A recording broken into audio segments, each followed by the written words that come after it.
Hi, I'm your host Vasco Duarte.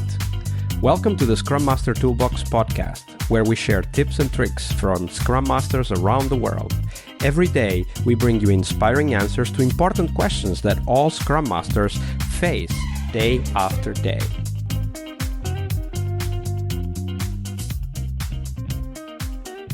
Hello everybody, welcome to our TGIF and Product Owner episode this week with Takunda Noha. Hey Takunda, welcome back. Thank you, Vasco. Thank you for having me back. Happy Friday. Indeed, happy Friday, everybody. So we're going to talk product owner, and we'll talk about what a great product owner looks like and feels like in a minute. But first, what might be potentially even a more interesting question. The worst product owner anti-pattern you've witnessed in your career. What was that, Takunda? A product owner that can't say no. Right. And by that, I mean, it's not an easy job. So first of all, Vasco, being a product owner is not an easy job. And I have to be fair and give credit where credit is due. Being a product owner for me is like being a CEO, right? And your stakeholders, your sponsors are your shareholders. And so you are under a lot of pressure to deliver value, deliver product, deliver profitability. And so you need to have a special backbone to play that role, right? And in one of my roles, I had a product owner who, though he had great intentions, really struggled to say no. And you could see that and this is how you were able to experience that within the team, is that though you have direction, though you are able to make a plan for yourselves as a team, you were hardly ever able to achieve what you set out to achieve as a vision, as a goal, due to many different requests coming in and being pulled left and being pulled right, right in the middle of your delivery. And in this particular role that I was in, we were working in quarterly cycles, and each quarter has a specific outcome that it must achieve. You understand? And it's a very nuanced way that you must. It's a very nuanced problem that you need to pay close attention to, because you can still achieve a lot of things, right, within a 3-month iteration, but you can miss your goal. You can miss the initial vision, but you've scored many goals. You can put up nice presentations that tell you delivered so many stories and so many things went to production. We have no defects in production. So statistically, you can look like you are doing very well. But if the initial goal that you set out to achieve when you began your quarter has been missed, if the value that you're supposed to have created is not being realized, you are actually not doing a great job as a product owner, right? Because getting the team to do a lot of things is not getting them to do the right things, right? And so being able to that's kind of a pressure that they need to deal with, right? Like the phrase you said, I think it was beautifully said, being able to make a team doing a lot of things is not the same as being able to make a team do the right things, right? But doing the right things versus doing a lot of things is a dilemma that many product owners have, because what they're being asked to do is to deliver many things, right? The right things are mentioned at the start of the quarter, and that's it. And then, of course, at the end of the quarter, have you deliver them, right? But the many things, they come all the time. Absolutely. And that pressure comes from, I believe, as a place of trying to see how many. So we want to shoot as many shots as possible, and hopefully one of them hits the target, right? And so you are the mechanism that we're going to use to shoot as many shots. So go shoot as many shots as possible, right? And so how do you say no to that? It's a very, very difficult thing to do. So how do you help your POs to kind of step back from that and learn to say no?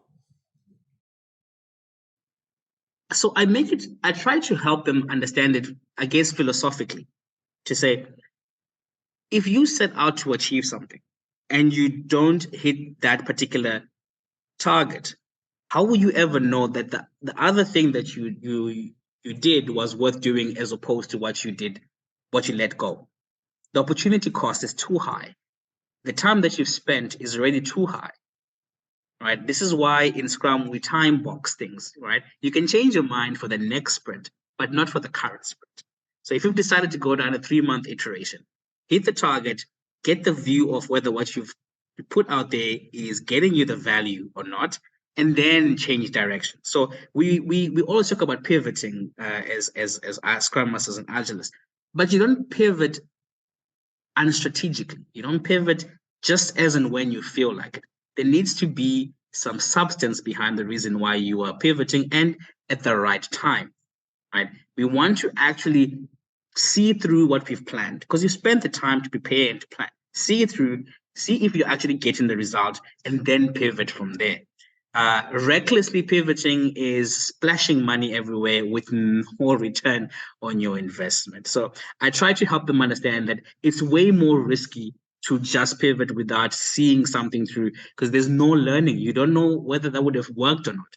At least try it out, get it out there, and let's see if we actually Be get some coherent, of course.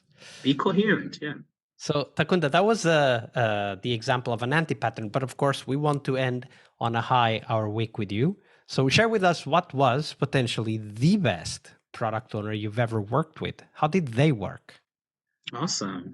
So I don't know if you've ever watched this show, The Secret Millionaire, or one of those kind of shows, those reality TV shows where the boss dresses down in normal clothes and he goes into his shop and he surprises the employees.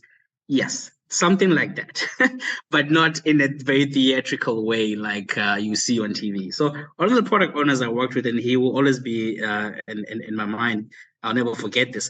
He loved to do what I guess I hope I say it correctly, a Gemba Walk.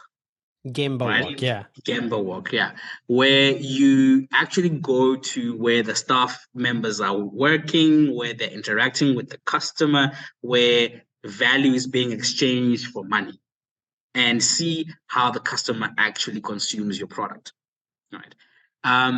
That for me was the first time, and we talk about this, Gamba Walk, or seeing things as they really are, experiencing them. We talk a lot about it, but not often do you actually see your leaders or product owners going and doing it. Right. So theoretically, we get the idea, but practically, how often have you actually done a Gamba? Right. And so this individual he did what he said. So we would release something into production, maybe over the weekend, and that Monday morning when the store opens, he's the first one there. He wants to see this thing live. He wants to experience it. He wants the staff member at the shop to sell him that product and for him to experience it as if he's a normal customer. To the extent that he would go to a shop where people don't know. So we have shops that are closer to us, and so he would go to a shop that is not close to the office, where someone wouldn't necessarily recognize him, so you can actually get the first-hand experience of how a customer would experience this. And I really took a liking to that because when he came back with information, you knew he wasn't making this up. Right? This came from a real life experience of what is happening on the floor. Obviously, you can't, you have to temper it with a bigger data set from many other retail outlets, but at least you can filter that with the lens of your experience as well. So you have to validate the data with your own experience and vice versa. So I love this technique. I wish more leaders would take the time, dress down, go down to the shop, experience your own products. The proof is in the pudding. Try it. Would you Some use it? people call that eating your own dog food. I prefer to say drinking your own champagne. Yes, yeah. And it's way more positive to drink your own champagne. Yes, indeed. And it's also it's very important for us to see that customer experience firsthand, because there's a lot of things we bring to that the customer will not. And we will see the things that are wrong before the customer sees the things that are wrong. And that gives us an opportunity to fix it, to make it better. Absolutely. And you also have to take down your ego, if I can say it like that, right? Because it's very easy for you to believe what your team has done is amazing, it's fantastic, nothing could be wrong with it.